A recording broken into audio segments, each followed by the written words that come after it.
பழனி முருகனைப் போலவே உலக நன்மைக்காக போகர் பெருமான் உருவாக்கிய இன்னொரு நவபாஷாண சிலை எங்கே இருக்கிறது என்று உங்களுக்கு தெரியுமா? அது நவபாஷாணமே கிடையாது, 10வது பாஷாணம் சேர்க்கப்பட்ட தசபாஷாண சிலை என்று சொன்னால் உங்களால் நம்ப முடிகிறதா? அந்த மாபெரும் ரகசியத்தை இன்று உடைக்கப் போகிறோம். வணக்கம். சாட் ஸ்டுடியோஸ் நேயர்களுக்கு ஒரு மிகப்பெரிய ஆன்மீக ஆச்சரியம் இன்று காத்திருக்கிறது. சித்தர்களின் தேசமான நமது தமிழ்நாட்டின் மிகப்பெரிய பொக்கிஷம் போகர் பெருமான் உருவாக்கிய பழனி நவபாஷாண சிலை. 9 வகையான கொடிய விஷங்களை தம்முடைய தவ வலிமையாலும் மூலிகை ரகசியத்தாலும் அமிர்தமாக மாற்றி அவர் அந்த சிலையை உருவாக்கினார் என்பது நாம் அறிந்தது.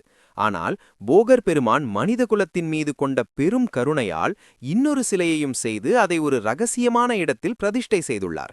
அது எங்கே மறைக்கப்பட்டுள்ளது? பழனிமலையின் அடிவாரத்திலோ அல்லது குகைகளிலோ அது மறைத்து வைக்கப்பட்டிருக்கலாம் என்று பலரும் நினைக்கிறார்கள். ஆனால் உண்மை அதுவல்ல. மேற்கு தொடர்ச்சி மலையின் அடர்ந்த காடுகளுக்கு இடையே பழனிக்கு மிக அருகிலேயே உள்ள கொடைக்கானல் பூம்பாறை திருத்தலத்தில்தான் அந்த புண்ணிய பூமி இருக்கிறது. ஆம், பூம்பாறையில் வீற்றிருக்கும் குழந்தை வேலப்பர் திருவுருவச் சிலைதான் போகர் பெருமான் உருவாக்கிய அந்த 2வது சிலை. இதில் மாபெரும் ஆன்மீக ரகசியம் என்னவென்றால், பழனி முருகனைப் போலவே பூம்பாறை வேலப்பரும் 9 மூலிகைகள் கலந்த நவபாஷாணத்தால் ஆனவர் என்றுதான் பலரும் நினைக்கிறார்கள். ஆனால் சித்தர்களின் ரகசிய குறிப்புகளின்படி கடும் குளிர் நிலவும் பூம்பாறை மலைப்பகுதிக்கு ஏற்பவும் அங்குள்ள மக்களின் பிரத்யேக நோய்களை தீர்க்கவும் போகர் பெருமான் கூடுதலாக ஒரு மூலிகையை சேர்த்து இதை தசபாஷாண, அதாவது 10 பாஷாணங்கள் கொண்ட சிலையாக உருவாக்கினார் என்பதுதான் வரலாற்று ஆச்சரியம்.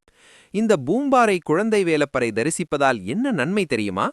பழனி முருகனுக்கு நிகரான, சொல்லப்போனால் அந்த மலைக்குளிருக்கு ஏற்ப இன்னும் அதீத மருத்துவம் மற்றும் ஆன்மீக சக்திகள் இந்த தசபாஷாண சிலைக்கு உண்டு.